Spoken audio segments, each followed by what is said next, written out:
지금 우리나라가 10년, 11년째 지금 저성장을 해요.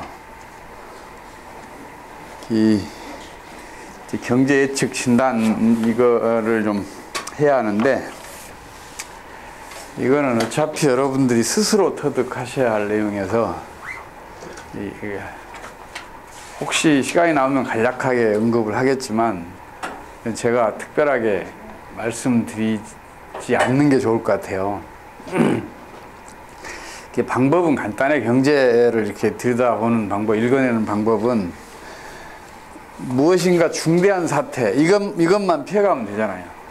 아니면은 뭐 경기 호황만 잘 읽어내도 그 부동산 하시든지 주식 하시든지 아니면 일상 그 기업 경영하시든지 혹은 가정 경제 생활을 하시든지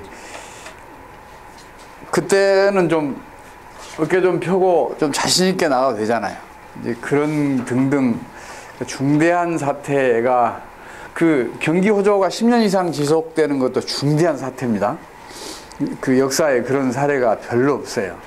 그런 사례 중에서 제가 제일 장기간 번영한 걸로 지금 기억하는 것은 아르헨티나가 1870년대부터 1920년대까지 무려 50년 이상 그 경기 호조를 보였던 적이 있어요.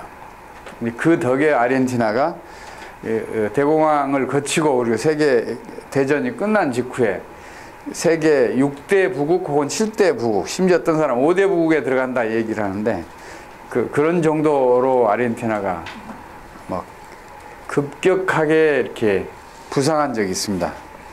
그런 사례들이 좀처럼 찾아보기 어렵거든요.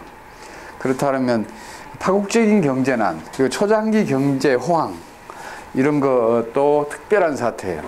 미국이 1980년대 중반부터서 2006년까지 도중에 이제 얕은 경기 후퇴는 한 3번 정도 있었어요. 91년도, 92년도, 90년도, 91년도 이때 한 번 하고 95년도에 한 분기 정도 잠깐 주춤한 적이 있어요. 그게 이제 멕시코에서 소위 말해서 그 밤이 터졌던 거죠. 그 부채 폭탄이 터졌던 건데, 잠시 그 바람에 이제 시티은행 등 미국의 이제 상업은행들이 치명적인 타격을 입고 금융 시스템이 잠깐 흔들렸어요. 근데 재빨리 극복했죠. 일반적으로는 그때 파국적인 위기가 벌어질 수도 있었는데 그걸 피해갔다는 사실을 사람들이 잘 모릅니다. 그래서 경제사에서 가장 중요한 것은 일어나지 않는 사태라고들 해요.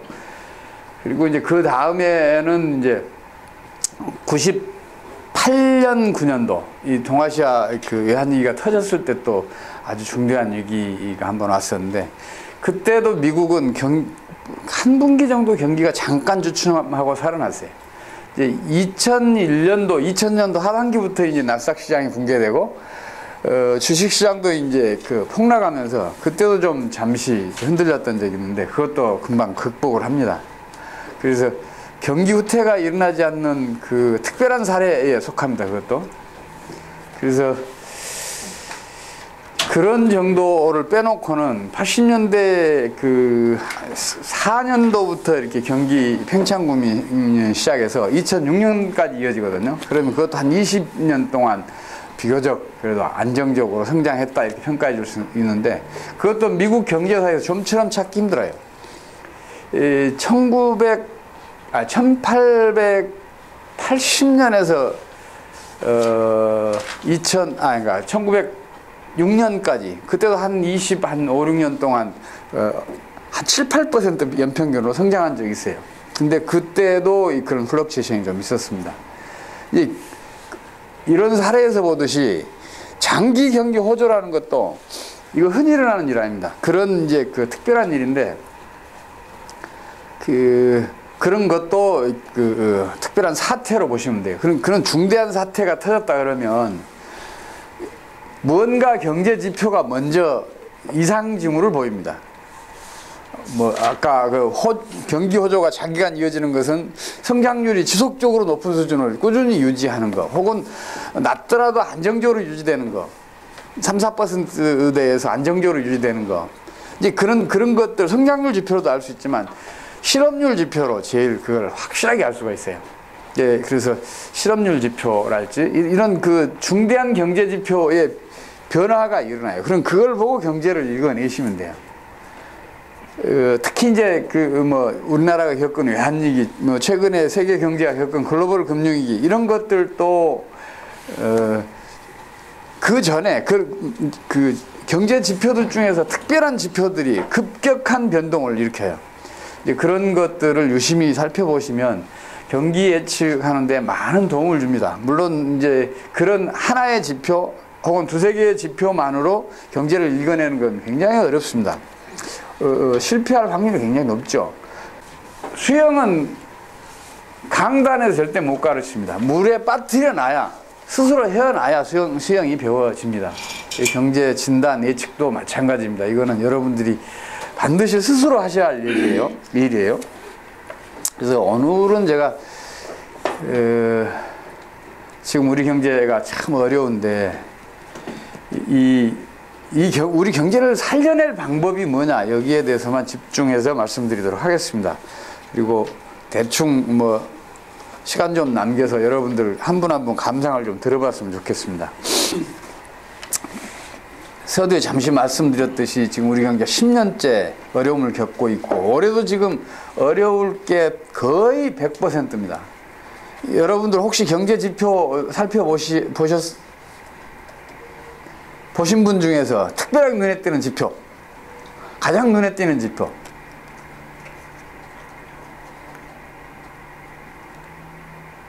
경상수지예요. 경상수지와 외환보유고 추이를 한번 봐보세요. 외환보유고는 거의 늘지 않았는데 2012년도에 우리나라 그 경상수지 흑자가 440억 달러 정도 되죠. 제가 정확한 숫자는 기억 못해요. 여러분들 직접 찾아보셔야 돼요. 그 경상수지 440억 달러가 도대체 어디로 갔을까요? 외국인들이 주식시장에서 좀 빼갔어요. 근데 그걸 제외하더라도 400억 달러 넘는 그 경상수지 흑자분이 어디로 사라졌어요? 어디로 갔을까요? 개인과 은행들이 외화자산으로 가지고 있는데 외화자산 그 항목이 있어요. 그거 한번 봐보세요. 그러면 쉽게 여러분들이 아실 수 있어요. 이게 어디로 갔겠다. 다 외국으로 빠져나갔어요. 자, 수출해서 우리나라가 벌어들인 소득이란 말이에요. 그 벌어들인 소득으로 소득이 국내에 남아있으면 경기를 부양을 시키죠. 경기를 상승시킨다고요. 아니면 경기를 유지시키든지. 근데 440억 달러 정도 된다 그러면 우리 GDP에서 차지하는 비중이 얼마나 돼요?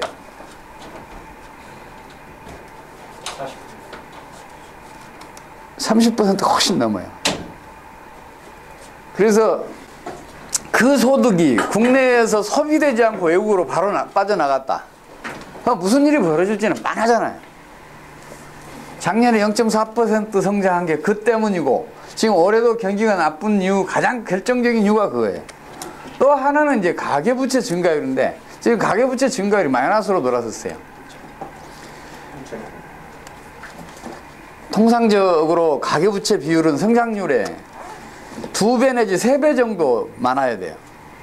근데 이게 작년에 비록 0.2% 성장했다지만, 아니 0.4% 성장했다지만 그게 좀 높은 수준인가, 우리가 원한 6 내지 7% 성장을 하고 싶으면 가계부채도 최소한도 15% 늘어야 한단 말이에요.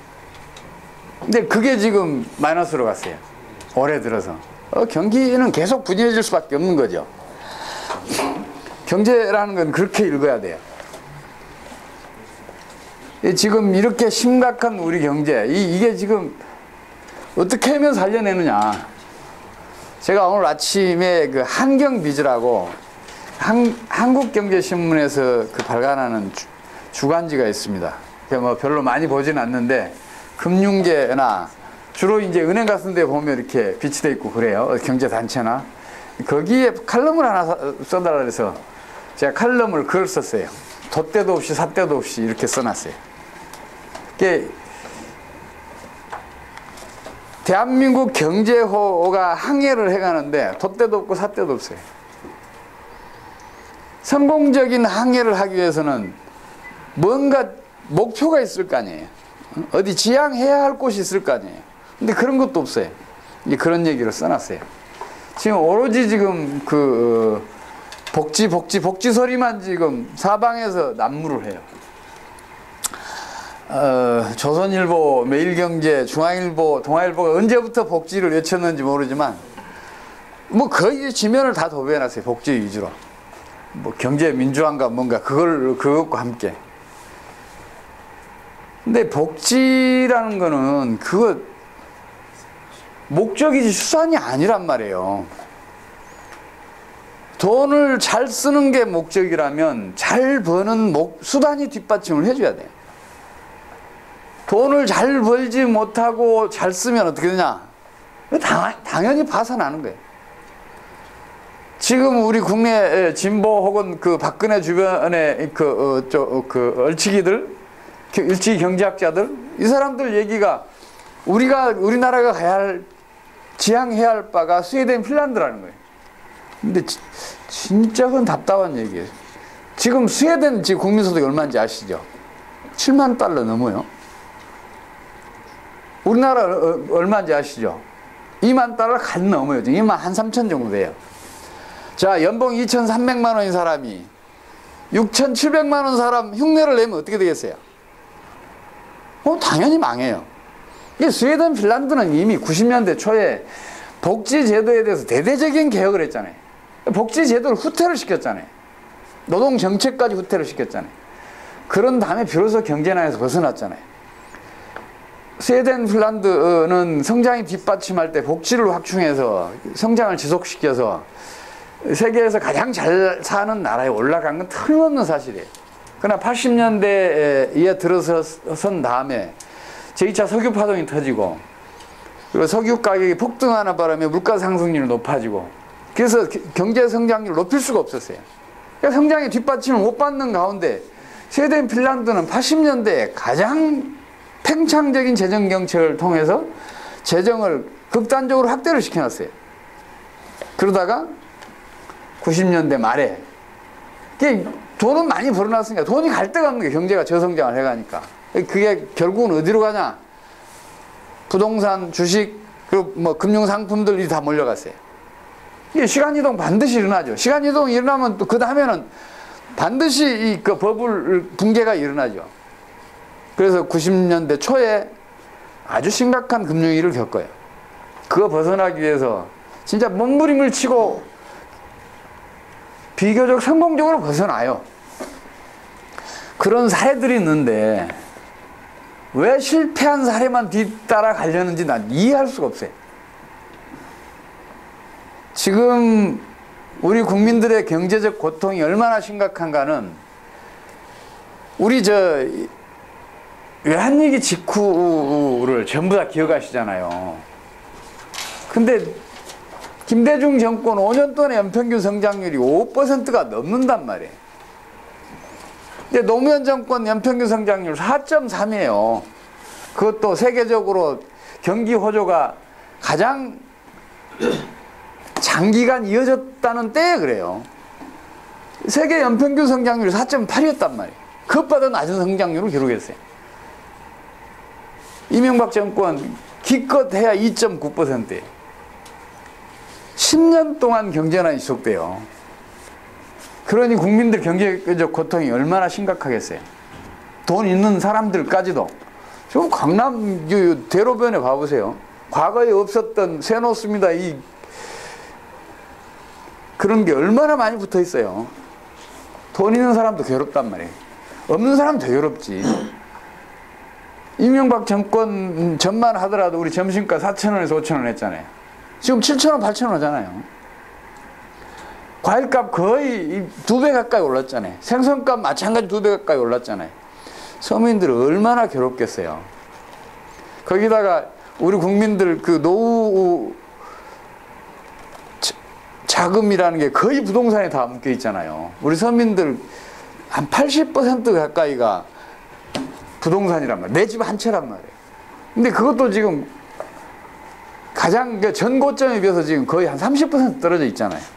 박탈감이 얼마나 크겠어요. 그거에 의지하려고 했던 서민들 심정이 얼마나 참담하겠어요. 그뿐만이 아니에요. 주택값은 떨어졌는데 지금 전세값은 더 올랐잖아요. 더 못 사는 사람도 어떡하란 말이에요. 그런 국민들의 아픔을 생각해서 복지를 좀 확대해주자, 그런 마음이 가상하죠.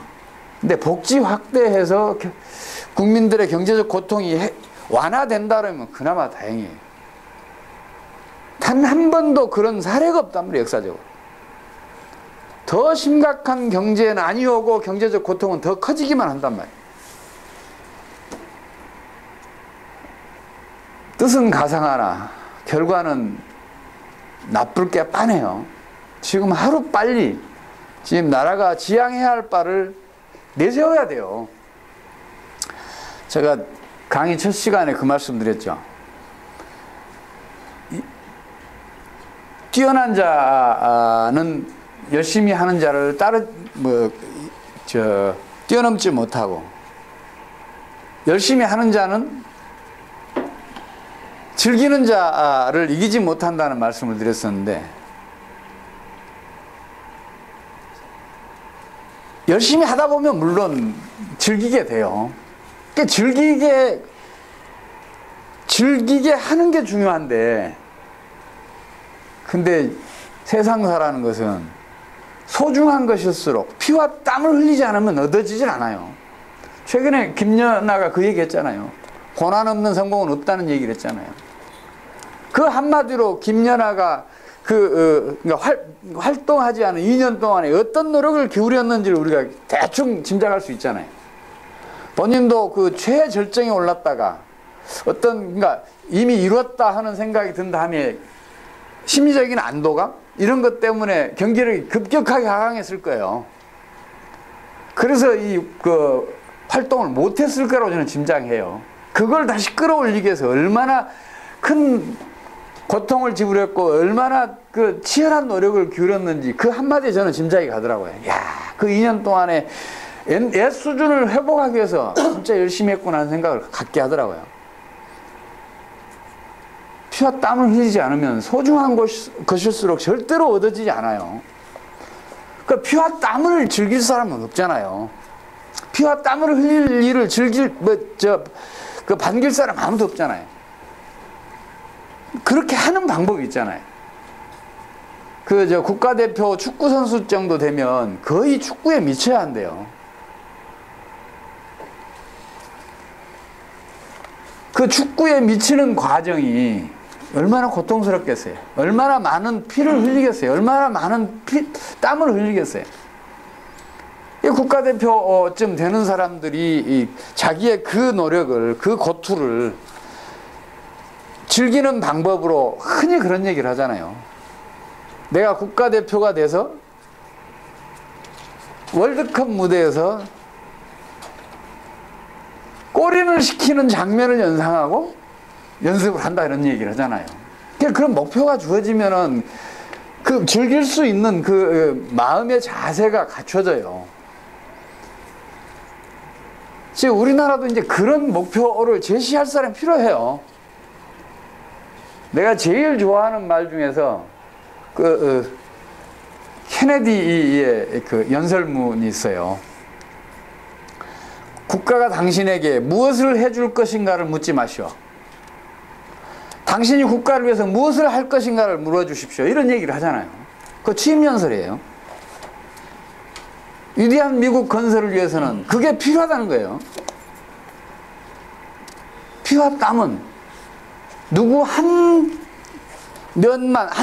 분야만 흘려서는 이게 안 돼요. 기업도 국민도 정부도 같이 피와 땀을 흘려야 돼요. 피와 땀을 흘리기 위해서, 그걸 즐겁게 흘리기 위해서는 목표를 제시해 줘야 한단 말이에요. 목표를 제시하는 사람이 단 한 사람도 없어요. 혹시 돛대와 삿대가 있으면 그나마 나아요. 네? 우리 경제에 돛대가 삿대가 살아있으면 괜찮아요. 손풍이 불면은 돛대의 힘에 의해서 갈 수 있잖아요. 그 선원들이 뛰어나면은 삿대질해서 갈 수가 있잖아요. 지금 그것도 아니잖아요, 지금. 올해도 지금 성장률이 높으면 2%대일 거예요.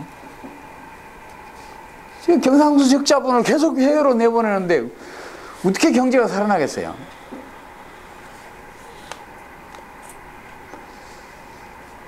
제가 그런 거 볼 때마다 제가 조금 답답한 마음이 드는데, 경제를 살려내는 방법은 간단해요.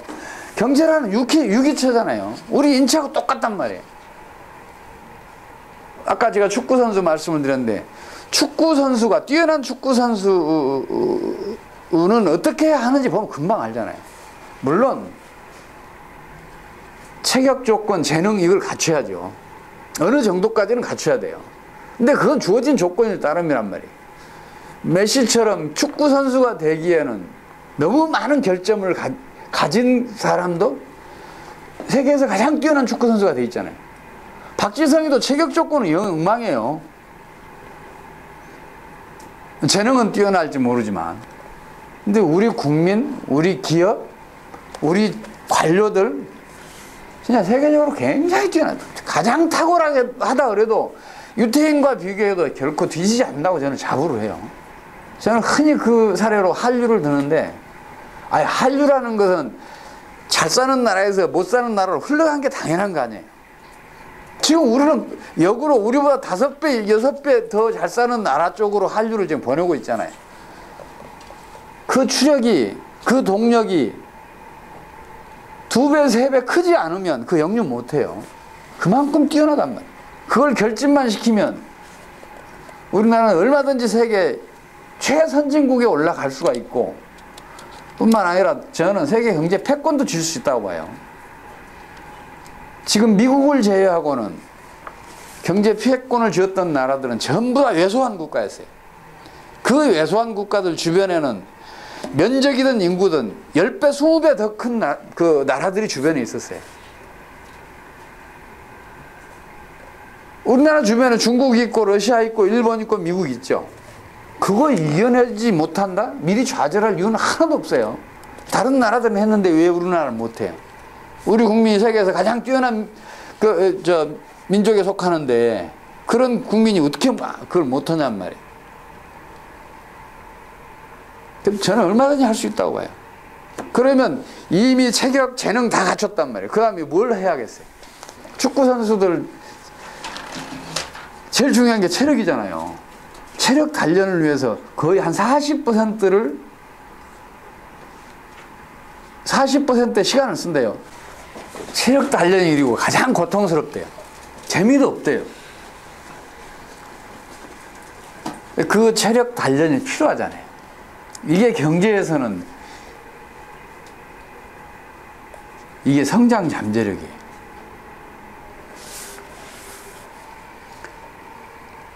그 다음에는 이제 기술들 있잖아요. 기술들. 공 스타핑 하는 것, 또 공 드리블링 하는 것, 또 킥 하는 것, 이런 등등 그런 기술들이 필요한데, 그 기술은 좀 재미가 있대요. 재능이 있는 사람들은. 그걸 좀 제발 좀 많이 했으면 좋겠는데, 그건 또 시간을 한 20%밖에 할당을 안 한대요. 나머지 40%는 뭐냐? 그 경기 감각을 익히는데 다 쓴대요. 지금 프로하고 시범 경기 막 하잖아요. 그 시범 경기라는 게 경기 감각 익히기 위한 준비 작업이라는 거예요. 그런 것도. 예, 축구 선수들이 본 게임 이외에 그런 경기 감각을 유지하기 위해서 자체적인 연습 게임 이런 것들 우리가 모르는 가운데 많이 한대요. 그러니까 아까 말씀드렸던 축구 기술, 그러니까 공 차는 기술, 이거는 국제 경쟁력이에요. 그리고 이제 금방 말씀드린 경기 감각은 이거는 경제에서는 성장 지속력이에요.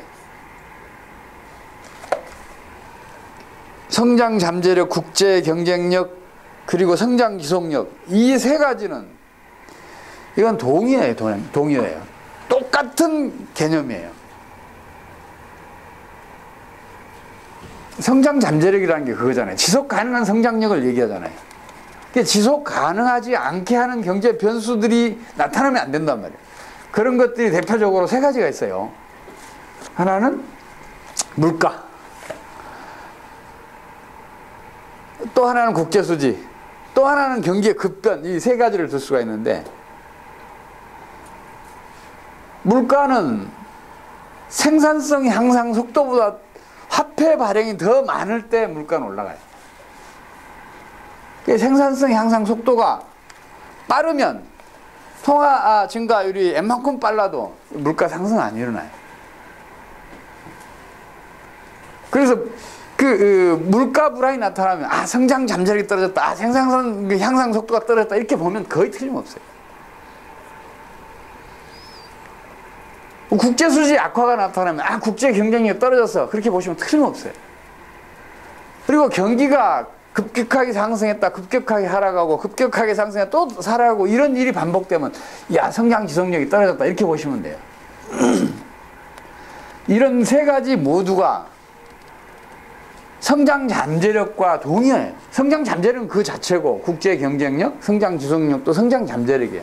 근데 이 세 가지를 왜 굳이 구분하냐? 이제 금방 말씀드렸잖아요. 그러니까 성장이 지속 가능하지 않을 때 나타나는 현상. 첫째, 물가 불안. 이건 성장 잠재력 떨어졌어. 국제수지 악화. 국제 경쟁력이 약화됐어. 경기가 급변해. 성장 지속력이 떨어졌어. 이렇게 생각하시면 돼요. 나타나는 증상이 다르기 때문에 다른 이름으로 부를 따름이지, 그 세 가지 개념은 동의어요.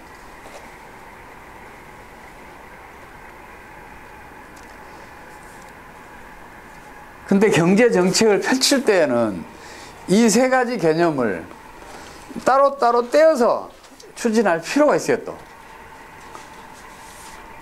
제가 이제 이런 구조를 이해하는 데에만 한 10년은 걸렸을 거예요. 최근에야 제가 그 개념들을 완전히 정리를 했어요. 이 책 쓸 때만 해도 그 개념을 제가 넣지를 못했어요. 이제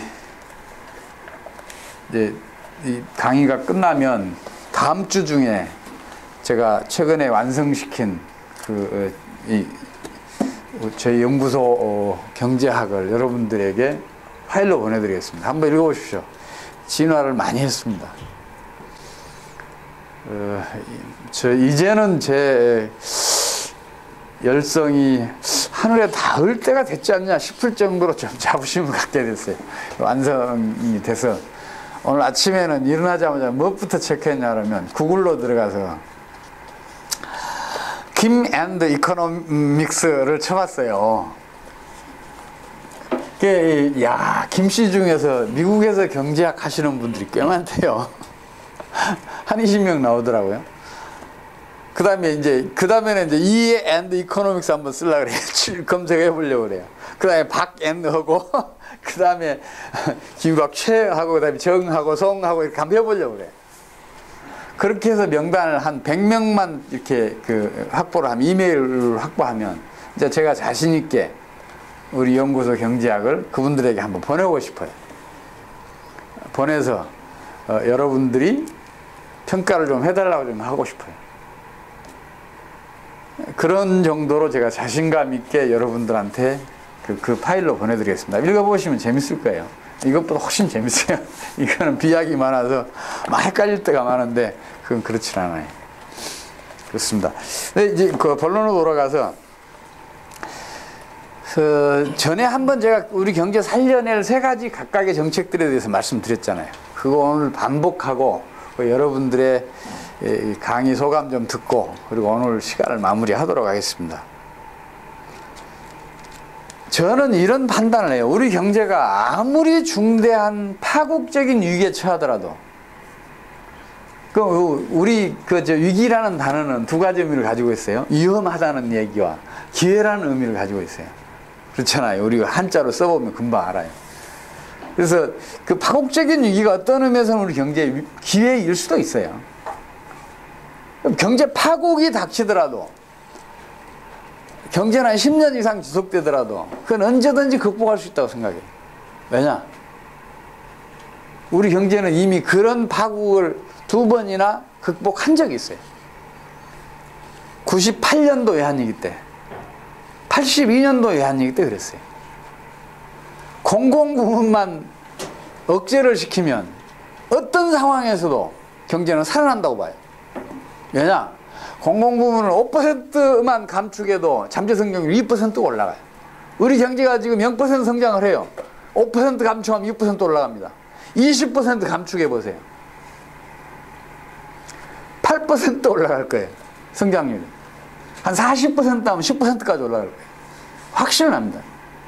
왜 그렇게 했어요? 그건 다 간단해요. 공공부문이라는 것은 생산성과 수익성이 낮아서 민간 부문이 외면한 분야예요. 수익성이 있으면 당연히 민간 기업들이 거기에 들어가죠. 평균적인 생산성은 물론이고 한계 생산성도 많이 떨어져요. 공공부문에서 이루어지는 경제 활동은. 공공부문을 20% 축소시켰다고 생각을 해보세요. 그러면 그만큼의 여유 자금이 생기잖아요. 국가의 자원이라는 한정돼 있는데 그 한정된 자원이 공공부문으로 가면 더 많이 가면 갈수록 성장 잠재력, 잠재 성장률은 떨어지게 돼 있어요. 근데 20%를 감축했어요. 그 20%의 여유자금 어디로 가겠어요? 놀고 있겠어요? 은행에 묶여 있겠어요? 아니면 금고에 퇴장돼 있겠냐고. 자원이라는 것은 반드시 어디론가 흘러가게 돼 있어요. 그렇잖아요. 노동이라는 자원 먹고 살아야잖아요.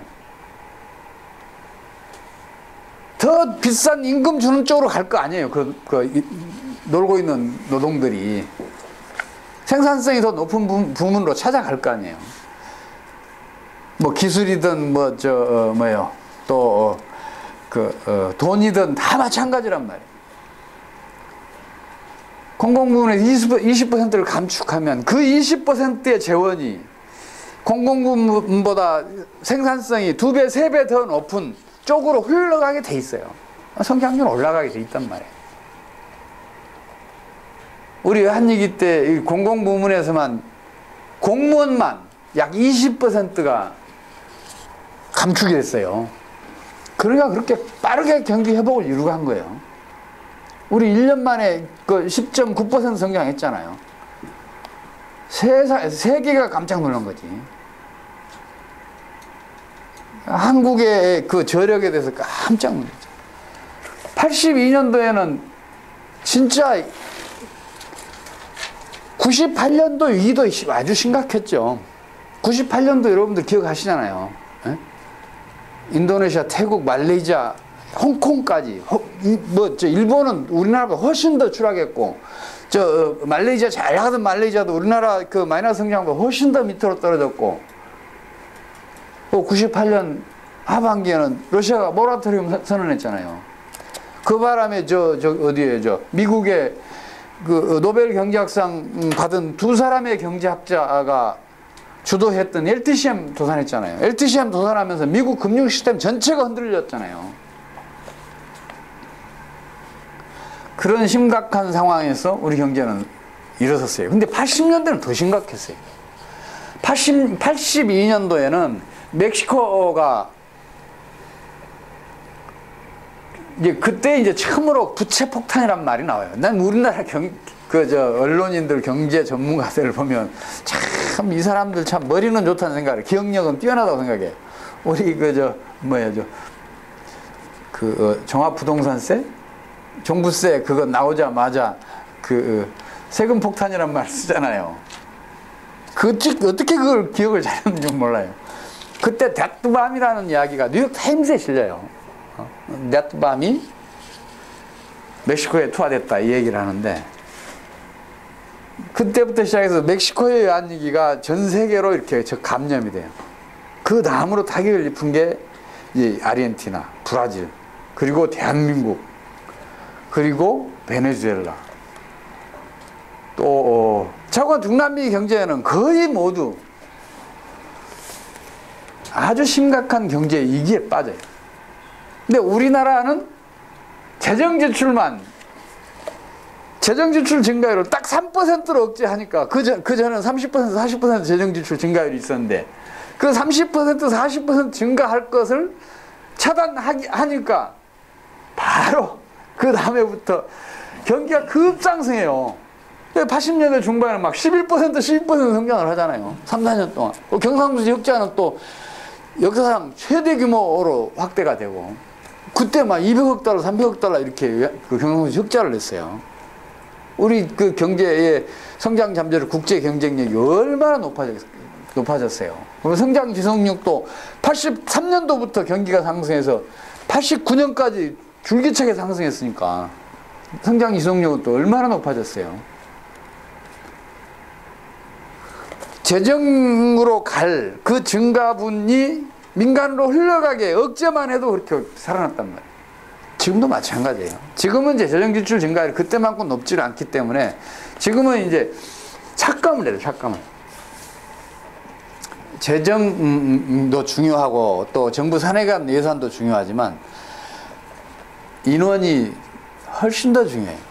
지금 공무원을 얼마나 늘려놨는지, 지금 박근혜 정권 5년 동안에 지금 공무원 연금에 30조를 추가로 조성을 해야 돼요. 그 돈이 공무원들 연금으로 들어가서 우리 경제에 무슨 도움이 되냔 말이에요. 생산성 향상, 국제 경쟁력 향상, 성장 잠재력 향상, 이런 데 쓰여야 할 돈이 지금 그런 데 몰려가게 돼 있단 말이에요. 정부 산하기관은 얼마나 또 웃기는 짓 하고 있는 줄 아세요? 공사들 있잖아요, 공사들. 퇴직자들 마음에 드는 놈도 다 불러다가 지금 시간제로 다 근무하게 해요. 그 사람들 뭐 하냐? 아침 한 10시쯤 출근했다 한 5시쯤 끝나요. 하는 일 아무것도 없어요. 눈치 보는 거예요, 가서. 이런 형편없는 일이 지금 벌어지고 있어요. 여러분들이 안 보는 사이에. 근데 공공부문을 무한정 줄일 수는 없을까요? 반토막 내도 상관없어. 그러니까 경제가 살아날 전기를 만들어주면, 그러니까 첫 해에 경제가 아주 심각한 경우에 지금 한 4년 정도, 앞으로 한 3년 정도 지나면 더 심각해질 거예요. 그때는 한 30% 딱 줄이잖아요. 그럼 경제가 살아날 계기가 딱 마련돼요. 그러면 그 살아난 그 추력을 유지시켜주기만 하면 돼요. 공공을 팽창만 안 시키면 된단 말이에요. 한 5년은 가요. 그 다음부터는 매년 한 5%씩만 줄여가면 돼요. 무리할 필요 없어요. 파국적인 위기가 왔을 때만 30% 40% 축소시키면 되는 것이지 매년 그럴 필요는 없어요. 근데 지금이라면 5%씩만 축소해가도 그건 자연 퇴직자들만 충원하지 않으면 그건 그냥 가요. 근데 그건 그렇게 큰 고통 없이 유지가 될 수 있단 말이에요. 그 수준을 잠재 성장률이 달성되는 때까지 계속 줄여 나간다는 말씀이신가요? 아니면 잠재 성장률을 달성하고 나서도 계속 줄여야 된다는 얘기죠? 지금 그러니까 어느 정도 수준이 적절한 성장률이냐가 중요한데, 지금 현재 우리 경제 수준에서는 약 한 7% 내외가 적정한 수준일 것 같아요. 성장률이 7%대를 유지할 수 있도록, 그게 더 떨어지면은, 그러니까 여건과 환경이 중립적인데도 불구하고 그게 떨어져 가면, 그때는 이제 공공부문을 조금씩 축소해 가면 돼요. 그런 방법으로 하면 돼요. 그래서 공공부문만 줄여가도 우리나라 국제 경쟁력은 획기적으로 살아나요. 외환위기, 82년 그 외환위기 전에는 우리나라가 대규모 경상수지 적자를 기록했었는데, 그때 재정지출 증가율을 한 자릿수 내로 한 3년, 4년 정도 억제를 했어요. 그 다음에는 이제 10% 내외로 또 한 2, 3년 유지를 했는데, 그러나 경상수지가 계속 만성적인 적자였던 나라가, 경상수지 적자가 너무 커져갖고 감당이 안 되는 거예요. 경상수지 적자가 크니까 환율은 계속 떨어지고, 그때 우리 정책 당국이 얼마나 당혹스러워 했는지 몰라요. 환율 떨어진다고 여기저기서 아우성이지. 그래도 경제가 워낙 호조를 보이니까 그런 그 아우성들이 다 잠겨서 환율은 꾸준히 하락했어요. 그리고 성장 잠재력이 높아져도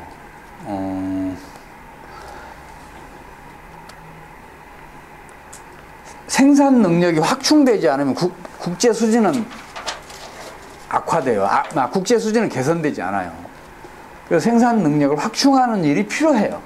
그래서 국제 경쟁력 향상시킬 방법 중에서 제일 먼저가 공공분 억제라면 두 번째는 생산 능력을 확장시키는 거예요. 근데 생산 능력을 확장을 시키게 될 경우에는 정책적으로 확장을 시키면 이게 잘못하면 공급 과잉을 일으켜요.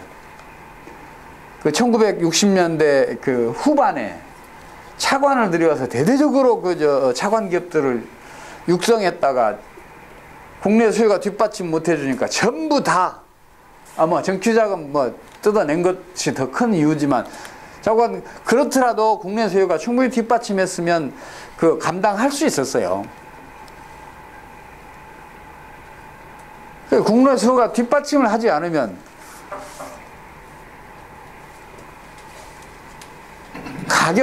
공급 과잉에 의해서 바로 생산시설 확충한 그 기업들이 다 도산해요.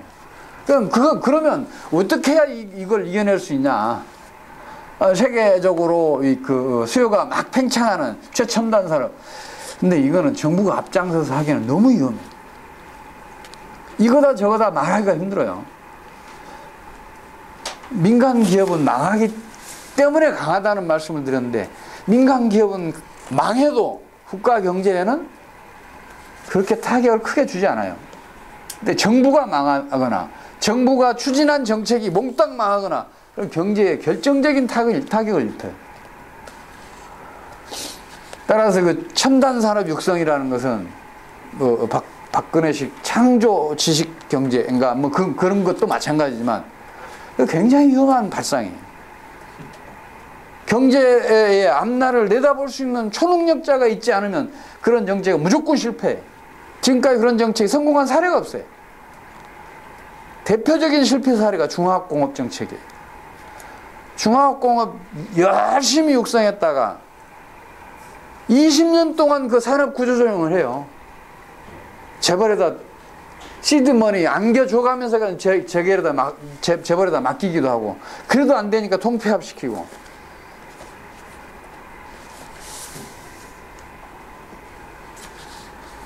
정부가 앞장서서 할 수 있는 일들이 없는 건 아니에요. 그건 뭐냐? 수요가 이미 있는 거예요. 있는 거.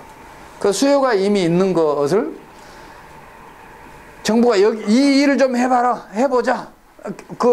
민간 기업들 좀 많이 좀 와봐라. 이 중에서 살아남고 망할 놈 망해라. 이런 정책을 펼칠 때에 우리 산업 능력이 확장될 수가 있어요. 수요가 이미 있는 게 뭐겠어요? 수입 대체 산업이에요.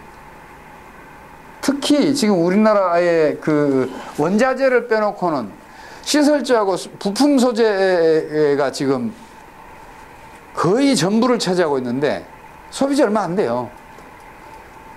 지금 한 4,500억 달러 정도 돼요. 시설재하고 부품 소재가.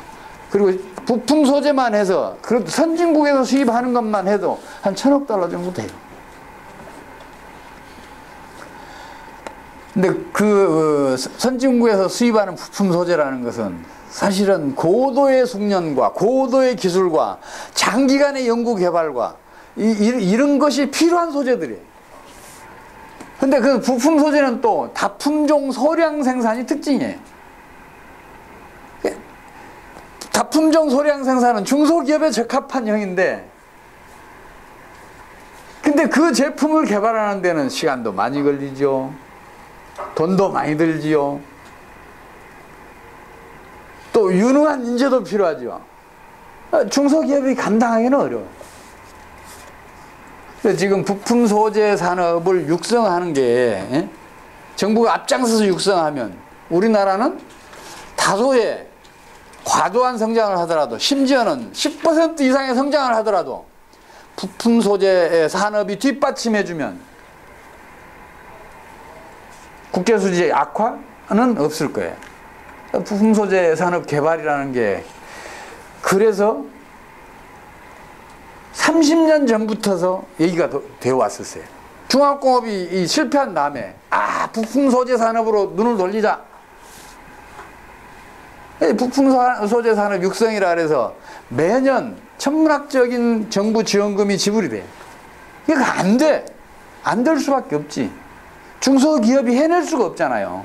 10년, 20년 걸리는 것도 있고, 고도의 기술이 필요하고, 고도의 숙련이 필요하고, 또 최고의 인재들이 거기에 와야 되는데, 누가 오겠어요? 중소기업이 하는 일에. 월급도 박하지, 그런데. 그래서 제가 생각한 게, 소위 말해서 제조업 종합 상사 제도라는 거예요. 지금 우리나라 재벌들이 당면한 현안이 뭐냐면 경영권 세습이에요. 경영권은 세습하고 싶은데, 이게 현 그 상속 제도나 증여세 제도로는 이 경영권 세습이 잘 안 돼. 그래서 일부는 이제 소위 재단을, 그 재단을 통해서 이제 그 지배를 하려고 하죠. 삼성 같은 경우에 에버랜드를 통해서 뭐 한 달치 뭐 이런 그 제도 편법을 쓰는데, 그래도 그것도 시원치 않거든. 그러니까 삼성의 한동안 우리 사회를 시끄럽게 했던 삼성의 그 편법 상속 문제, 경영권 세습 문제가 있었죠. 근데 그거를 어떤 의미에서는 인간의 본성이고, 우리나라의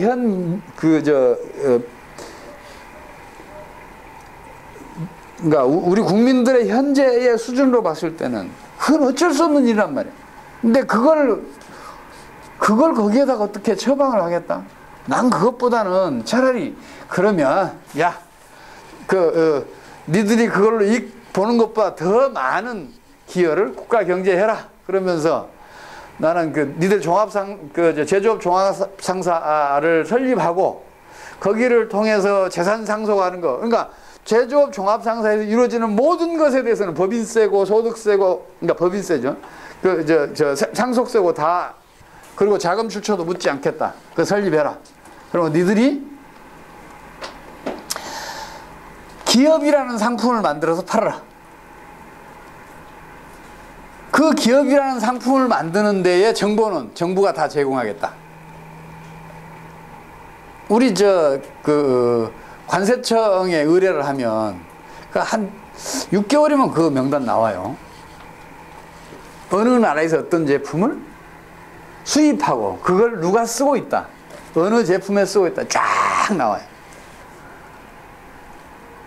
근데 그런 것들이 대부분 연간 매출액이, 국내에서 그런 기업을 설립한다 해봐야 20억짜리 30억짜리밖에 안 돼요. 연간 매출액이. 대부분 그래요. 어떤 100억도 넘고 1000억도 넘는 것도 물론 없는 건 아니에요. 그 분야는 지금 이미 우리 기업들이 지금 진출했거나 진출하려고 하고 있고, 20억 30억짜리는 누구도 관심을 보이질 않아요.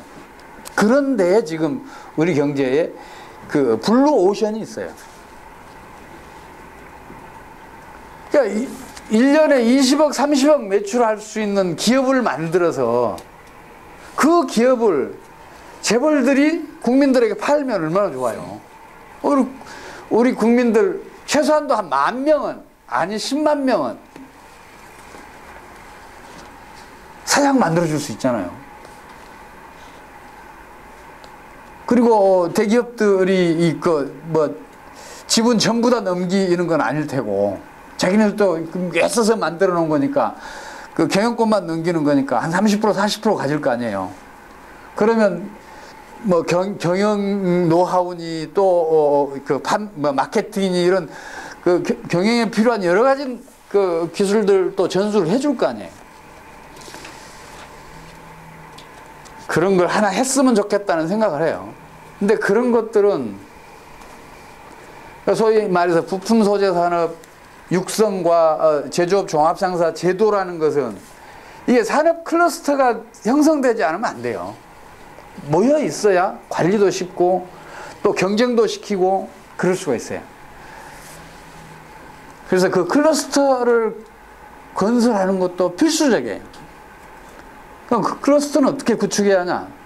일단 부품 소재라는 것은 이게 그 노동 집약적인 산업이에요. 두 사람, 세 사람이 한 제품 개발하는데 매달려야 된단 말이에요. 그래서 노동력 공급이 충분해야 하고, 그리고 그렇기 위해서는 인구 100만급 도시가 새로 하나 건설돼야 돼요. 그리고 1억 평 정도의 땅이 필요해요. 어쩌면 3억 평 정도가 필요할지도 몰라요. 한 1억 평만 돼도 인구 100만은 얼마든지 먹여 살릴 수 있어요. 주변에 한 2억 평 정도 배후 도시로 커나갈 수 있는 용지를 확보한다면. 근데 그게 딱 한 개 군 면적 정도 돼요. 그런 거를 한 3개 정도 연차적으로 건설해 가면 우리나라가 한 20년은 먹고 사는데 지장 없겠다 하는 생각을 해요. 그렇게 해서 세계 첨단 선진국 선두 대열을 올려놓으면 거기서부터는 지 추동력으로 잘 나갈 것이라고 나는 생각을 해요. 지금까지 말씀드렸던 3가지 정도가 국제 경쟁력을 향상시킬 수 있다고 판단한 제가 발굴한 정책이에요. 그 다음에 이제 성장 잠재력을 키워야 하는데, 저는 성장 잠재력 키우는 얘기는 제가 환율 갖고 여러 번 얘기했으니까 더 이상 말씀 안 드릴게요.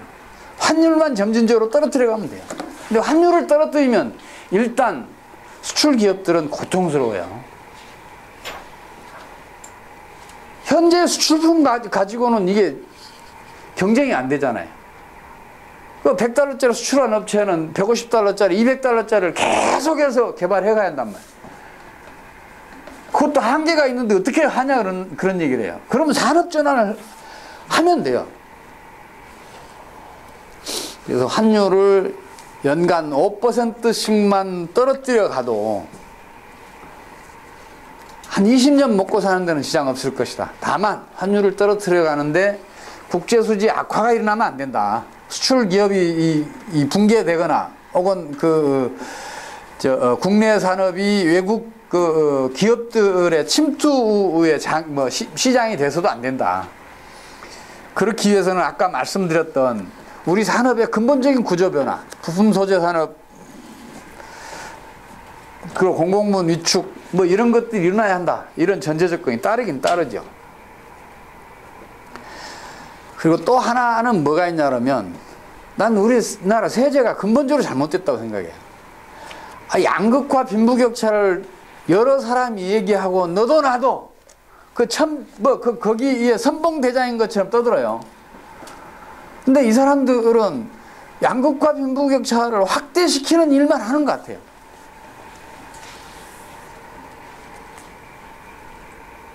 만지면 만질수록 커지는 게 있단 말이에요. 상처가 대표적이잖아요. 빈부격차, 양극화 마찬가지란 말이에요.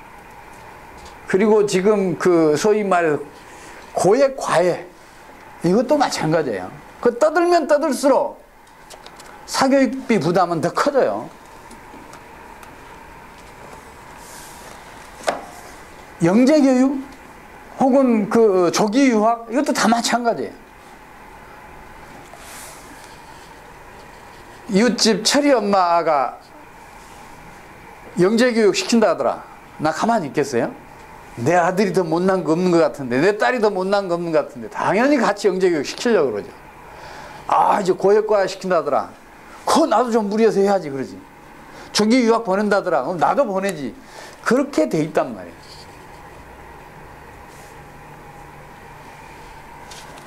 빈부격차, 양극화 이야기는 하면 할수록 더 악화돼요. 근데 빈부격차, 양극화를 일으킨 원인에다 처방해야 할 거 아니에요. 가장 큰 원인이 뭐예요? 부의 편제 때문이란 말이에요. 소위 그런 얘기 하잖아요. 1%가 90%를 가지고 있다 그러잖아요. 우리나라는 그렇지는 않아요. 10%가 약 한 60% 가지고 있어요. 우리나라는 부의 격차가 그렇게 심하지 않은 나라에 속해요. 그 우리가 해방, 그러니까 6.25 전쟁을 전후해서 그 토지개혁했던 게 결정적인 역할을 했어요. 지금 중남미 여러 나라들의 빈부격차가 좀처럼 해소되지 않는 것도 토지의 과점, 일부 몇몇 가문이 국토의 60% 차지하고 그래요. 그 브라질의 그 재벌 2위 서열인 어떤 분을 내가 케어를 한 적이 있었는데, 이 양반이 가지고 있는 토지가 남북한 합한 것보다 한 5배 정도 많대요. 예, 밀림지대가 그 중에서 한 3분의 2 정도 된대요. 언제든지 개발할 수 있다는 이야기죠. 근데 1위는 얼마나 되냐 할 때 자기도 모른대요.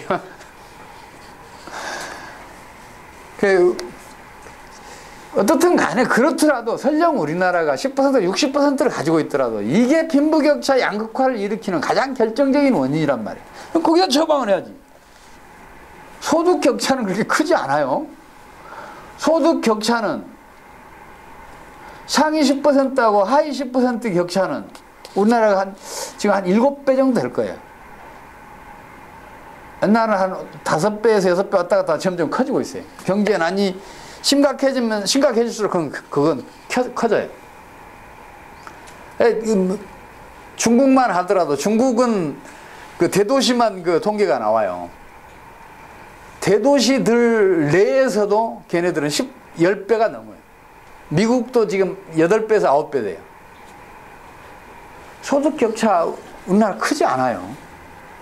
진짜 큰 게 지금 자산이란 말이에요. 재산이에요, 재산. 지금 상위 10%하고 하위 10% 대비하면 거의 100배 날 거예요. 빈부격차 양극화 하나 시키려면 어떻게 해야겠어요? 재산에 세금을 물려야지. 소득에 그 재산에다 세금 매기면 물론 이 저항이 생기죠. 그럼 소득에서 그만큼 깎아주면 될 거 아니에요. 소득세에서. 현실적으로 많이 버는 사람들에게 세금을 깎아주면 서로들 많이 벌려고 해요.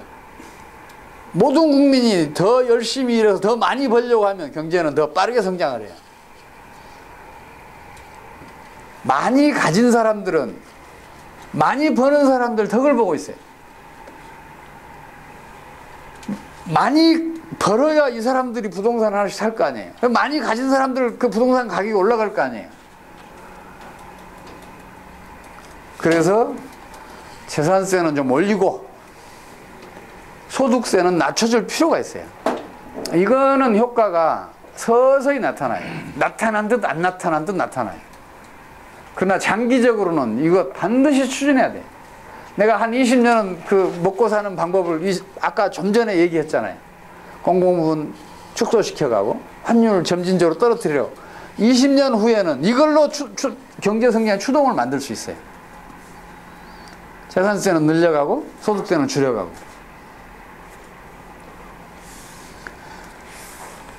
그리고 또 하나는 아까 공공부문 팽창이 문제라 그랬잖아요. 근데 재산세는 조세 저항이 엄청 심해요. 노무현 정권이 치명적 타격을 입은 게 그거 아니에요. 종부세 아니에요. 세금 폭탄이라고 민심 위반을 했잖아요. 조세 저항이 아주 심합니다. 그래서 세계적으로 재산세 올리는 일은 좀처럼 일어나지 않아요.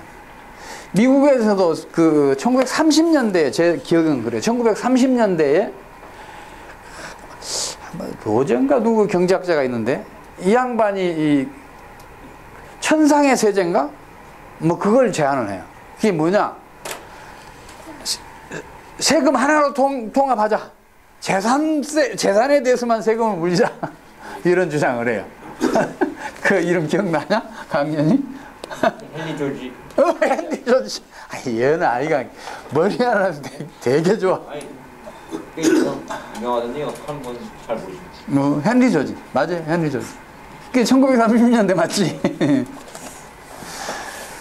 근데 그게 다들 맞다.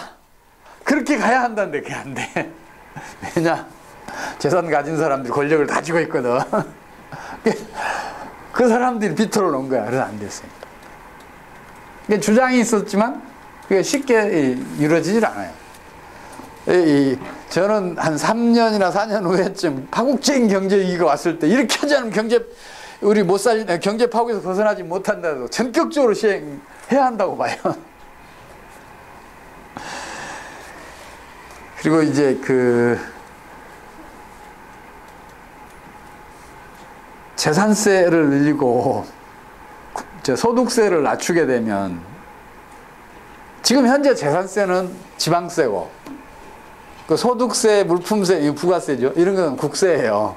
근데 그 부가세 등 물품세하고 재산세가 거의 비슷해요. 이거를 바꿔야 돼요. 바꾸지 않으면 지금 그 강남구 재산세는 약 한 3천억 원 내외예요. 강북구가 한 200억 조금 넘어요. 강원도 횡성군 여기 10억도 안 돼요. 어느 곳이 사람 살만하 하겠어요. 이제는 서초구, 강남구 한번 가보세요. 초등학교 시설들 한번 들러보시고 횡성군 가서 시골학교 한번 가보세요. 하늘과 땅이에요. 아직도 재래식 화장실 있는 학교가 있어요. 냉방, 난방 시설 강남구는 다 돼 있어요. 컴퓨터 최신 시설이에요. 그것만 그래요? 복지 시설 한번 가보세요. 체육관 뭐 이런 것들 있잖아요. 보건소까지도. 그리고 도시 사이사이에 그 공원들 있잖아요. 얼마나 잘 갖고 놨어요. 서초구, 강남구.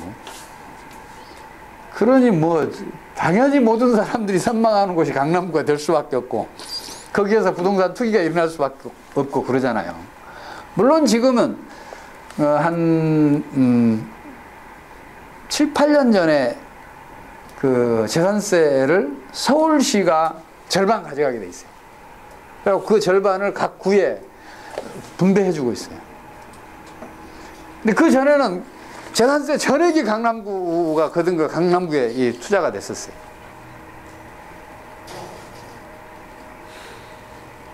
경기도도 마찬가지예요. 경기도의 재산세는 서울시보다 훨씬 많아요. 재산과 관련된 세금들, 그 등록세, 거래세 뭐 등등 있잖아요. 취득세 뭐 이런 것들. 그거 다 합하면 훨씬 더 많아요. 그래서 경기도가 번영하고 있는 거예요. 그래서 지방 경제 격차 완화 해소 이런 걸 위해서도 재산세는 국세로 바꿔야 돼요.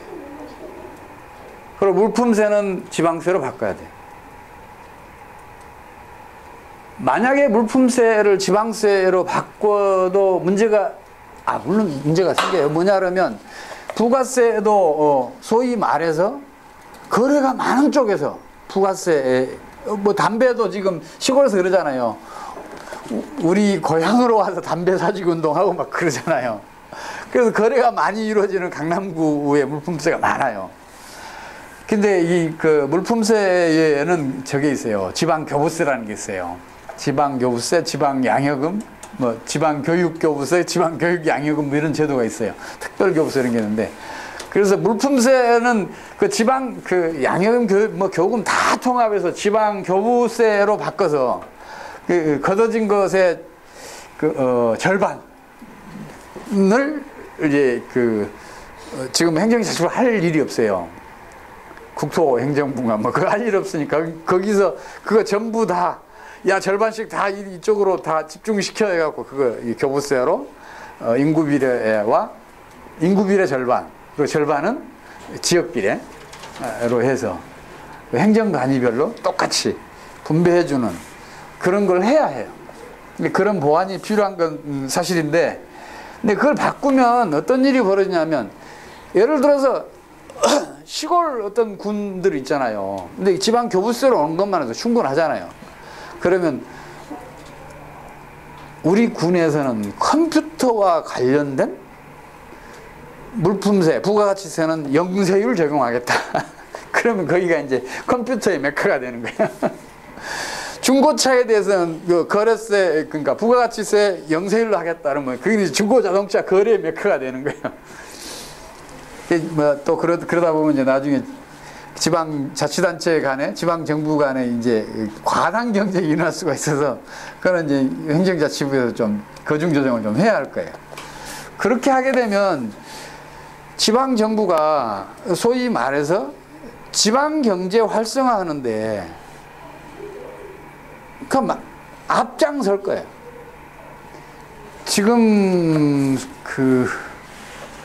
농업과 관련한 공무원 숫자만 파악한 게 있어요. 행정조직 또 이제 조사한 게 있던데, 그거는 조금 통계가 유의성이 좀 떨어져요. 그래서 제가 그 인용을 안 하는데, 지금 농민은 과거에 한 60, 70%였던 때에 비해서 지금은 한 6%에서 8% 수준으로 떨어졌어요. 순수 농사만 짓는 인력. 그리고 거기에서 수익성 있는 농업하는 사람들. 그러니까 자식들 쌀 보내주기 위해서 한 10마지기 짓는 사람들 말고, 농촌에서 기업형 비슷하게, 그러니까 그야말로 내가 그 소득으로 먹고 살아야지 해서 짓는 사람은 3% 내외밖에 안 돼요. 다 노인들이 지금 들어있잖아요, 시골은. 그래서 과거에 비해서 지금 인구로 따지면 거의 10분의 1로 줄었어요. 근데 농업과 관련된 공직자들은 지금 6배가 늘어났어요.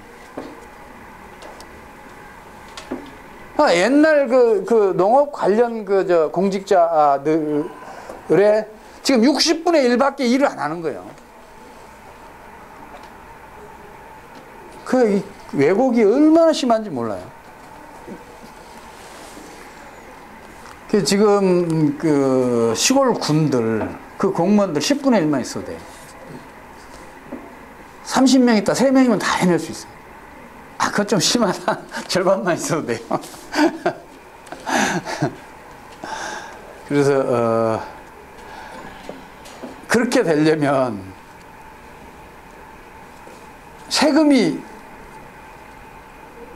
많아지면 내가 부리는 내 밑에 공무원들 많이 두고 싶잖아요. 단체장들. 근데 투표로 단체장을 선출하기 때문에 단체장들은 우리 우리 국민들 혹은 우리 시민들이 잘 살아야 하잖아요. 그걸 잘 살게 하겠다. 잘 살게 하기 위해서는 우리 이런 물품세들은 영세율로 하겠다 그러면 세금이 줄어들잖아요. 그럼 세금이 줄어든 만큼 공무원들 많이 유지할 수 없잖아요. 그렇게 가면 되겠다 싶어요. 지금까지 말씀드린 게 이제 소위 말 성장 잠재력을 향상시킬 방법들에 대해서 말씀드렸어요. 이제 마지막으로 이제 성장 지속력을 유지하는 방법에 대해서 말씀드려야 하는데, 그 첫 번째는 일자리예요. 지금 우리나라 지금 이태백 4호정이 일반적이잖아요. 20대 태반이 백수고 45세 정년이고, 이게 지금 우리 경제의 추동력을 얼마나 고갈시키는지 몰라요. 지금 60, 70 넘어도 일할 수 있잖아요. 그 사람들 전부 다 지금 뭐 하고 있어요? 도시에 있는 60세 넘어가는 사람들은, 진짜 못 사는 사람들은 경비도 하고 휴지도 줍고 그러는데, 폐지도 줍고 그러는데, 조금 과거에 좀 살았던 사람은 다 지금 산에 가 있어요. 오늘 관악산 사람이 올라갈 수 없을 정도로 이렇게 바글바글 하대요. 도봉산, 북한산 마찬가지래요. 그 사람들 왜 거기서 낭비를 시키냐고요. 내가 만약 대통령이면 지금 당장에 정년부터 폐지하겠어요. 80 넘었다고 일 못하나요? 90 넘어서도 세계적인 일을 하고 있는 사람들 있잖아요.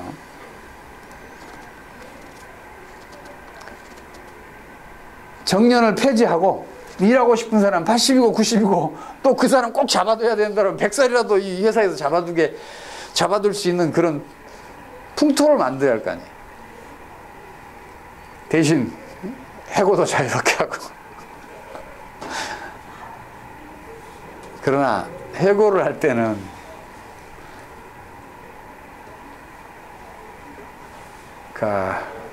노사 간의 협약에 의해서 어느 정도 제약이 가해지게 해야겠죠. 근데 일자리 창출이 제대로 이루어지지 않으면 성장의 지속력은 안 돼요. 그 유지가 안 된다고. 일자리 또 근데 좀 희한하게 경제가 안정적으로 성장할 때 일자리는, 그러니까 미국 같은 경우에는 그랬잖아요. 90년대 이래, 그러니까 2000년대에는 2006년까지 연평균 성장률이 2% 약간 넘어요. 최고로 올라갈 때가 4% 초반이었어요. 근데도 취업자는 계속 늘어났고 실업률은 계속 떨어졌어요. 안정적인 성장이야말로 일자리를 많이 창출해요. 일자리를 많이 창출하면 유효소가 충분히 뒷받침을 해요. 그래서 유효소가 충분히 뒷받침하면 경제 성장은 지속 가능해져요. 그래서 일자리 창출을 경제 안정을 통해서 유지하는 거, 이게 성장 지속력의 핵심이에요.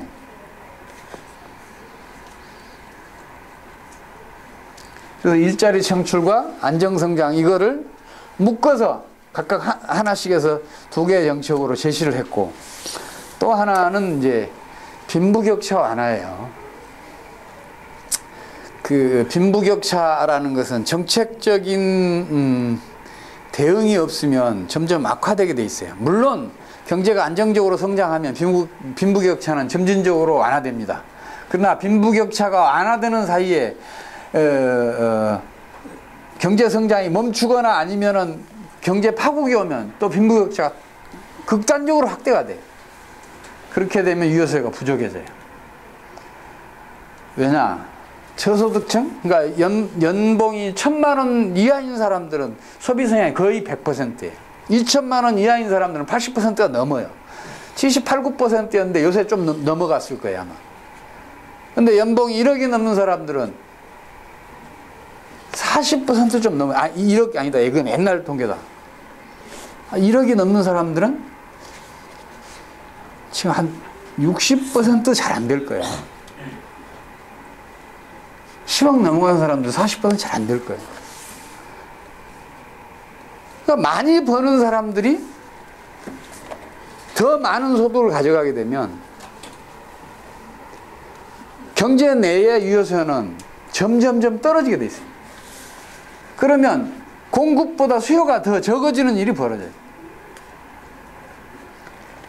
그래서 빈부격차 완화는 정책적으로 계속 추진해야 돼요. 그래야 안정적인 성장이 유지가 되고, 안정적인 성장이 유지돼야 일자리도 늘어나고 빈부격차도 완화돼요.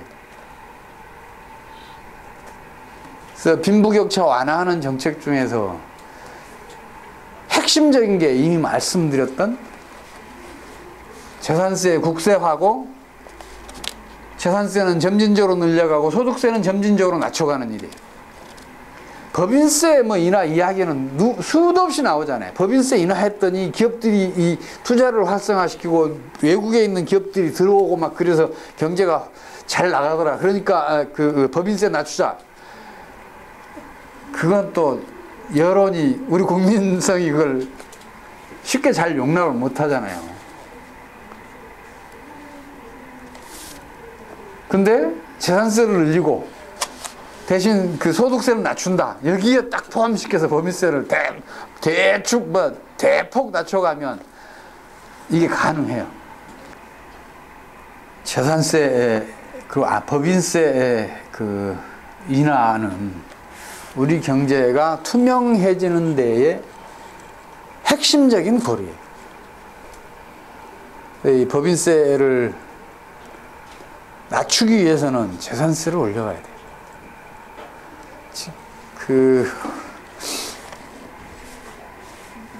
900 전기화물 아시죠? 요새 그 이름 바뀌어서 한진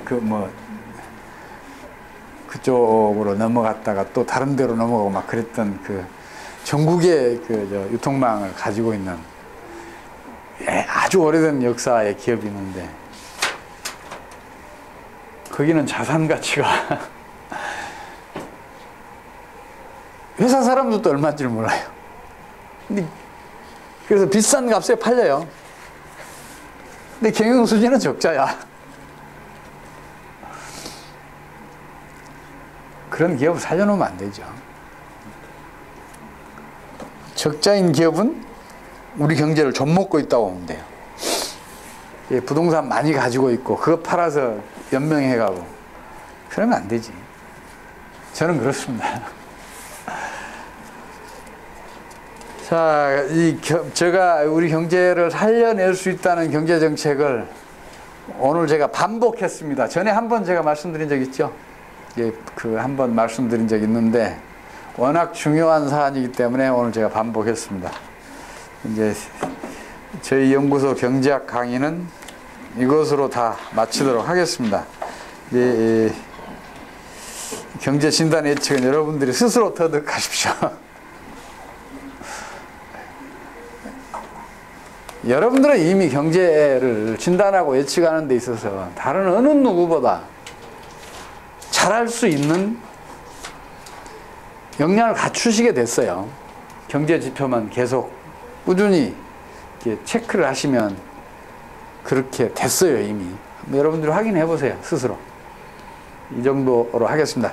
자, 일단 질문을 받고 그 다음에 여러분들 강의 들으신 총평을 한번 좀 각자 한 분씩 해주시기 바랍니다. 어? 그럴까? 그 질문까지 받고 좀 쉬었다 합시다. 질문. 그 박근혜 정권 아직 그 경제 뭐 색깔이 아직 나왔다 버리니까 그 부총리는 이제 좀 그 자기 의견도 얘기한 것 같고요. 그러면 파국이 만약 생긴다면 어떤 방식으로 생길 가능성이 가장 크게 보시는지? 경제난 이렇게 지속이 되면 제일 먼저 금융회사들의 경영수지가 악화될 겁니다. 특히 지금 우리 은행 등 금융회사들을 정부가 계속 해외 투자로 내몰고 있는데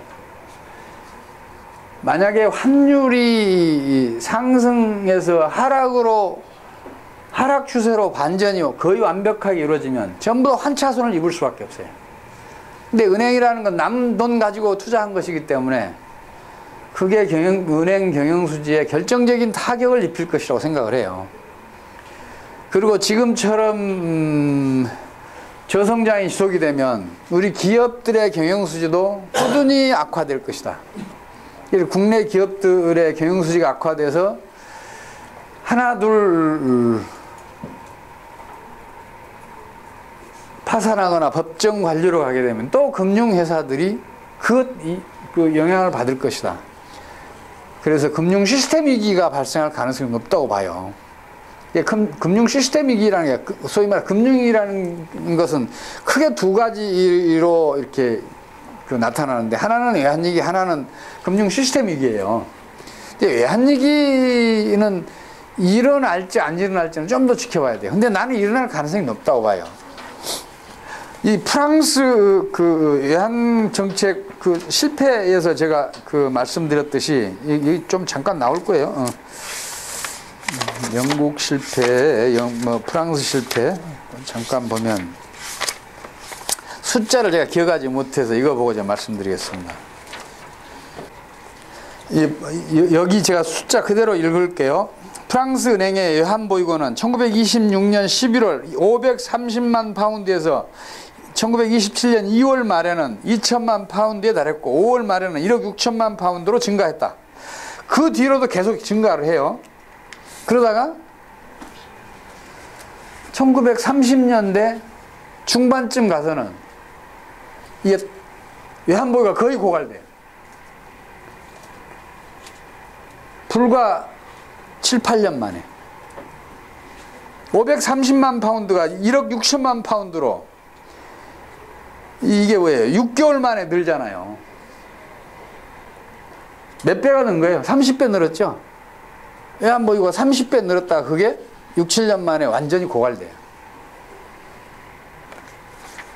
이런 일은 얼마든지 벌어질 수 있어요. 또한 정부 재정 수지가 돼 있어. 1929년 후반 재무장관인 앙리 세롱은 1926년 7월에 불과 100만 프랑밖에 없던 국고에 현재는 170억 프랑의 잉여금이 쌓여있다고 발표했다. 1929년도에 100만 프랑에서 170억 프랑으로 증가한단 말이에요. 근데 이게 1930년대 후반, 중후반쯤 가서는 이게 역전이 돼서 부채가 이만큼 커져요. 이것도 6, 7년 만에 일어난 일이에요. 한 7, 8년 만에 일어난 일이란 말이에요. 우리나라 지금 외환 보이고 수출로 벌어들여서 해외로 막 빼돌린 것까지 포함하면 우리 외화 자산으로 따지면 지금 한 8천억 달러 정도 돼요. 그거요? 소진되는 거 한순간이에요. 그래서 아직은 그 외환 보이고 고갈과 같은 외환 위기를 얘기하기에는 시기상조지만 금융 시스템 위기는 얼마든지 벌어질 수 있다고 생각하는 거예요. 그 과정을 그러니까 미래형으로 추정해서 그 과정을 소설로 만들어서 그 가운데서 몇몇 영웅들의 활약상을 그려보고 싶은 거예요. 그걸 노려서 우리 2008년도에 그 작전 세력들이 약 350억 달러를 걷어갔는데 대한민국에서, 그리고 나머지 약 250억 달러는 시장에서 이렇게 사라진 거죠. 증발했는데 그 350억 달러 가져갔던 놈들한테 그걸 다시 빼앗아오는 그 활극을 한번 그려보고 싶은 거예요. 내가 필력이 약해서 나는 그게 못하겠고, 누가 필력 좋은 사람하고 한 사람 필력 좋은 사람 소개해주면 그 사람과 같이 공동 조작을 한번 해보고 싶다는 이야기를 했습니다.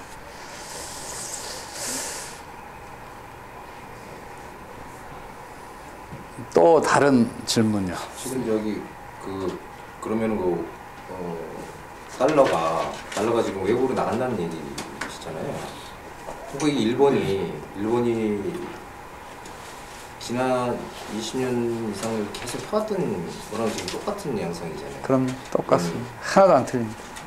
그러면은 그때도 이제 어쨌든 그럼 지금 그러면은 우리나라가 그 돈을 내보내지 말아야 되는 겁니까? 어떻게 해야 되는 거예요? 지금은 이미 그 흐름을 중단시키기가 어려워요. 중단을 시키면 환율은 폭락을 해요. 아니 근데 만약에 그 돈이 그냥 우리나라에 있다 그러면은 똑같이 이제 그걸 어차피 정부에서 흡수를 해가지고 그 흡수 못해요. 그 흡수하게 되면 정부에서 무슨 돈으로 하겠어요? 세금 걷어서요? 국채 발행을 해야 돼요. 네. 국채 발행을 하면 그 국채 발행한 만큼 통화가 팽창을 해요. 물가 폭발이 일어날 수도 있어요.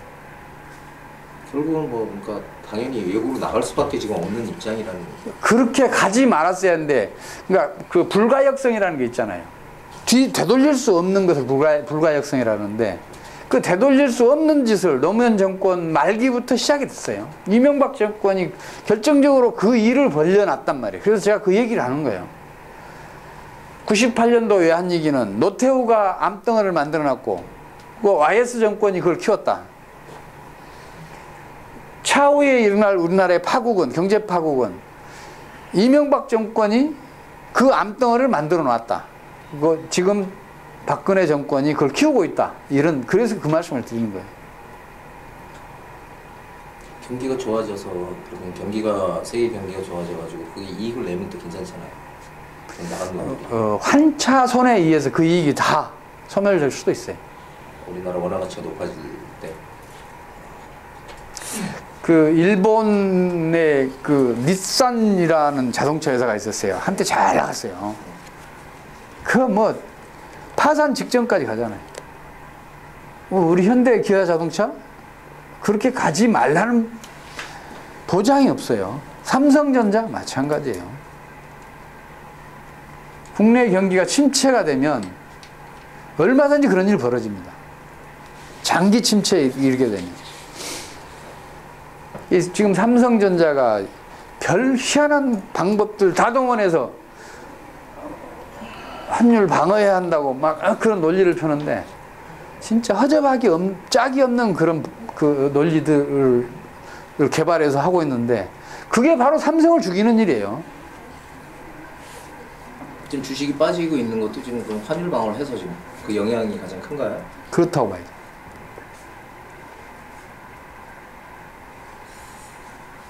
환차선 생기면 외국인 투자자들은 무조건 빠져나가요. 환차선이 훨씬 큰데 주식시장에서 벌어들일 것보다.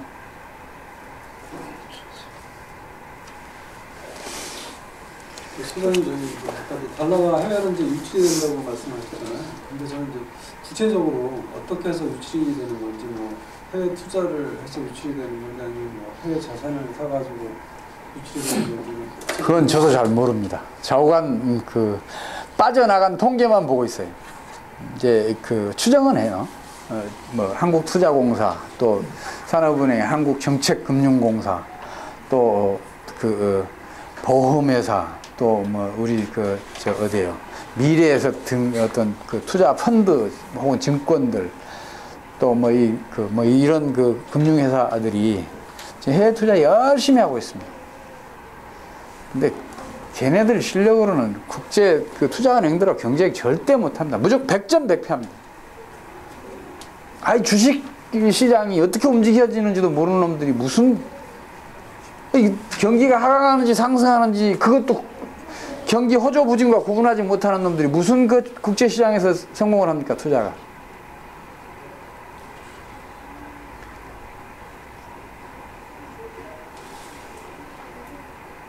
제가 그 오늘 참 여러분들한테 숙제 하나 내주려고 했었는데 그게 뭐냐면 일본이 양적 완화를 하고 있잖아요. 화폐를 풀고 있잖아요. 그리고 그 엔저 그러니까 환율 그러니까 엔화 환율을 높여가고 있잖아요. 그걸로 일본 경제가 살아나고 있다 그래요 지금. 지금 그 아베의 일본에서 아베 신드롬이 그렇습니다. 지지율이 뭐 20%도 안 되던 것이 지금 75%를 넘겼답니다. 그만큼 경제가 올해 들어서 눈에 띄게 좋아지고 있대요. 부동산 가격은 상승하죠. 또 니케이 지수는 지금 계속 그러니까 89년 이래로 지금 전고점을 계속 갱신해 가고 있죠. 90년대 중반 이래로구나. 그러고 있죠. 그래서 대단히 지금 인기가 막 치솟고 있는데 경기가 그냥 피부로 느낄 정도로 좋아지고 있대요. 거기에 대해서 그 엔저도 효과를 보고 있는 거 아니냐는 이야기를 해요. 아니다 내가 그렇게 얘기를 했거든요. 왜 내가 엔저가 아니라고 얘기했겠는지 여러분들이 한번 그걸 한번 분석해 보세요. 엔저는 경기를 하강시키는 작용을 하고 양적 완화가 디플레이션을 인플레이션으로 돌림으로써 경기가 상승을 하고 있다.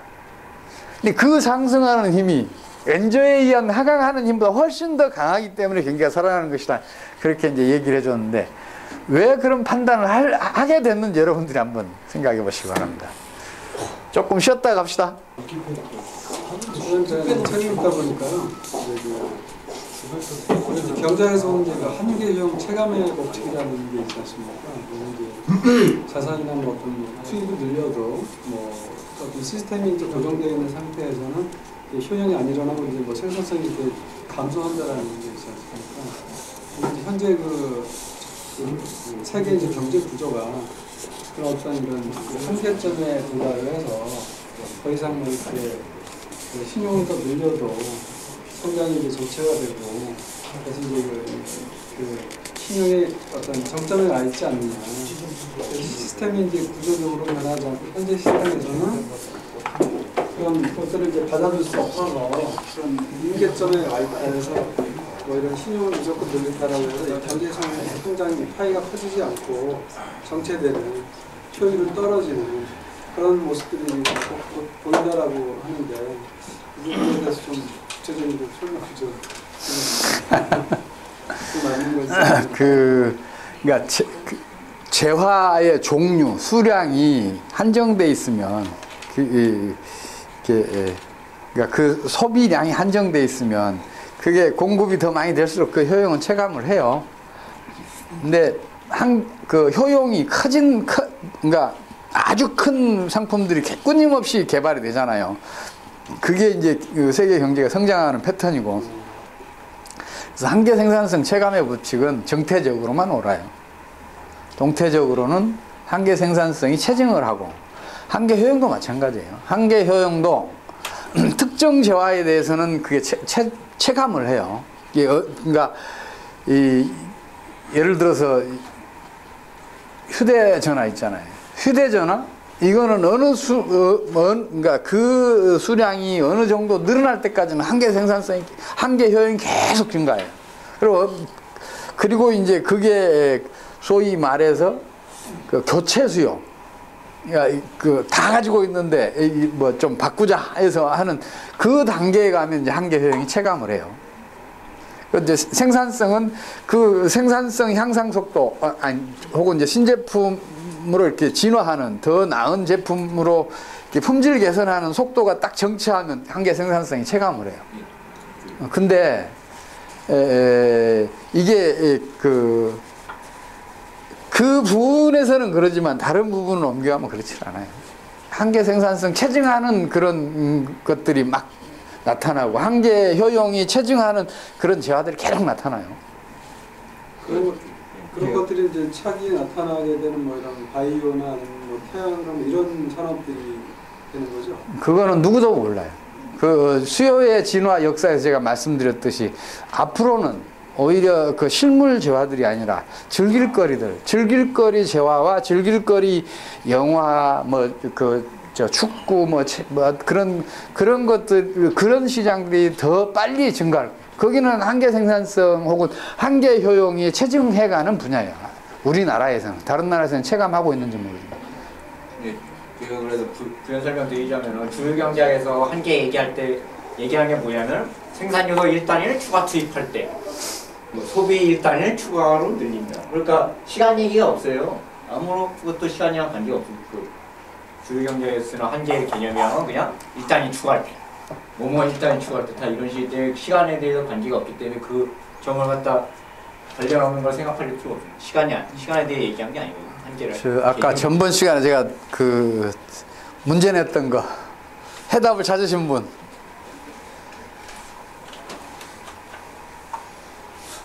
일단 이런 게 있잖아요. 그 양적 완화를 하면 일본의 국내 물가가 상대적으로 다른 나라에 비해서 더 오를 거 아니에요. 그래서 국제 경쟁력이 떨어지겠죠. 그런 엔저를 하게 되면 이게 보전하고 남을 정도가 되면 오히려 경기 상승하는 효과를 낼 거 아니에요. 근데 거기까지는 시간이 필요해요. 일본의 물가는 지금도 여전히 낮은 편이에요. 다른 나라에 비해서 낮기 때문에 그 물가에 의한 그 생산성 향상, 국제 경쟁력 혹은 국제 경쟁력은 약화되지 않고 있어요. 그러면 엔저에 대해서만 봐야 한단 말이에요. 그러니까 엔저에 의해서 나타날 게 뭐겠어요? 국제수지 흑자잖아요. 국제수지 흑자를 더 키울 뿐이에요.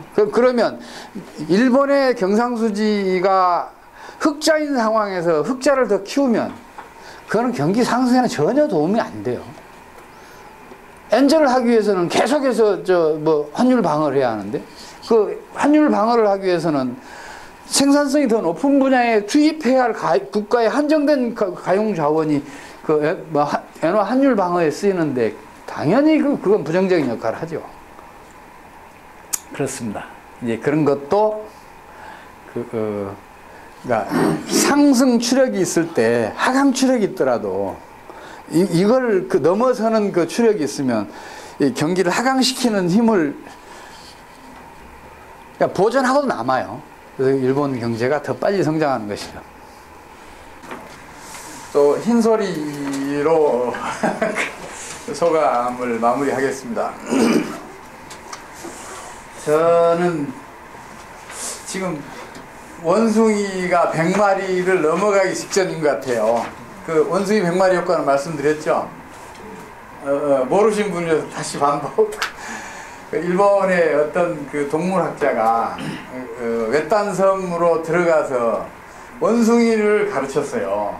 이제 원숭이에게 고구마를 주면서 씻어 먹는 법을 가르쳤는데 이게 전부 다 이제 씻어 먹게 됐단 말이에요. 그래서 야, 내가 드디어 원숭이 교육에 있어서는 세계적인 권자다. 그래서 이제 자기가 그 했던 파일을 들고 노트를 들고 이제 육지로 나왔어요. 근데 뭐 많이 떨어진 섬이어서 교류가 없었을 텐데 육지를 나와서 한참 가다 보니까 이 바닷가에서 다른 원숭이들이 그 저 고구마를 씻어 먹고 있더라는 거예요. 그래서 내가 몇 년 동안 연구한 게 뭐냐, 쟤네들은 배우지도 않았는데 이 원숭이들이 고구마를 씻어 먹지 않느냐, 그래서 좌절감을 느꼈었는데 어느 날 갑자기 그게 딱 머리에 와서 치더래요. 그러면 그 안데스 그러니까 잉카 문명이나 또 뭐이죠? 그 하나 더 아즈테크 문화나 이 문명이나 이런 데에서 그 석조 이렇게 건축술 이런 것들이 현대의 그 기술자들도 감히 흉내내지 못할 정도의 그 기술 수준을 갖췄는데 저기 피라미드도 마찬가지고 다른 이제 거성 문화들도 그 비슷비슷하더라는 거예요. 그래서 왜 그 소통이 없었을 텐데 그 멀리 떨어진 지역에서 그런 기술들이 공유가 됐는지 그게 머리를 딱 치더라는 거예요. 그래서 이게 바로 100마리 원숭이 효과야. 원숭이 100마리를 가르치면 이게 텔레파시를 통해서든지 이신전심이든지 어떻든 간에 이게 세계에 퍼져나갈 거야. 이런 그 생각이 들어서 논문 제목을 그렇게 딱 바꿨대요. 100마리 원숭이 효과라는 논문으로. 그래서 그 사람이 아주 유명해졌다는 일화가 있는데 경제학계에도 그런 게 있어요. 그런 대표적인 게 이제 소위 한계혁명이거든요. 그리고 이 한계혁명은 이제 제본스, 그 발라, 그리고 또 한 사람 누구지? 프랑스 사람? 맹거. 이 세 사람이 거의 동시대에 마샬까지 포함해서 네 사람이 거의 동시대에 한계 개념을 알아내고 그걸 혁명으로 이제 진화를 시켜요. 경제학계에서. 이제 그런 것들도 그 어떤 이제 주변 사람들에게 그런 얘기를 해서 검증을 받는 과정에서 주변 100명이 알게 되면 이게 전달하지 않았는데도 배우지 않은데도 다른 사람들도 자동으로 알아지더라 이런 게 있어요. 이게 그런 걸 느끼는 게 지금 행동주의 경제학이라는 것도 사실은 우리 카오스 운동 원리의 부분이거든요. 그래서 그 심리도 굉장히 중요한 역할을 한다 경제에서. 그런 거를 아주 특별한 사례들을 갖고 설명하는 게 이제 행동주의 경제학인데 이제 그런 것들이 지금 조금씩 보여요. 근데 재정 지출이 경기를 살리지 못한다. 위기를 벗어나는 데는 중요한 역할을 하지만 살리지 못한다. 이 얘기도 지금 이제 일반화돼 가고 있어요. 국내에서만 이제 그걸 외면하고 있을 따름이고. 그래서 우리 경제학 연구소의 경제학도 지금 어느 한순간에 사방에서 이거는 워낙 범위가 넓잖아요. 소재도 많고 현 경제학을 근본적으로 바꾼 소재들이 너무 많아요. 그래서 그런 것들이 여기저기서 폭발적으로 이렇게 한번 일어서지 않을까. 그때는 이제 우리 연구소에서 할 말이 생긴다는 이야기죠. 니들 다 한 얘기 이미 이 책에서 다 해놨어. 이런 얘기를 할 수가 있게 되면 아마 여러분들이 우리 연구소 일기 수강생이었다는 게 영광스러우실 수 있을 겁니다. 그리고 아마 제 제자들이 이야기했지만 우리 이 연구소의 경제학이 이 세상에 알려지게 되면 세계 금융계에서 우리 경제학을 제대로 공부한 사람들에 대한 수요가 급팽창하지 않을까 싶습니다. 그러면 여러분들 그때 제가 과감하게 추천하겠습니다. 이상입니다. 고맙습니다.